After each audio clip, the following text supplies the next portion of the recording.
اخوكي ده فاشل فاشل. الجمله دي قلتها لطالبه جات لي، اخوها كان بياخد عندي بس الحقيقه كان ضعيف جدا. والبنت جت حضرت معايا الحصه، وانا اول ما دخلت البنت: انت اخت مين؟ اخت فلان ده كان فاشل. وقعدت بقى اتفنن في ان انا اقول لها قد ايه اخوها كان فاشل.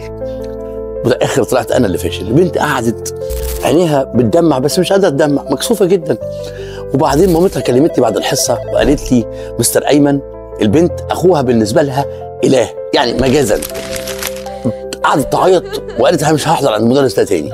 والحقيقه معاها حق، واتعلمت مهما كان مستوى اخو الطالب او الطالبه اللي جاي عندي كان عندي قبل كده ما عيبش فيه. يا فاشل، بتعصبك يا فاشل يا فاشل يا فاشل يا فاشل. ودي حاجه الحقيقه غلطتي انا واعترفت بيها.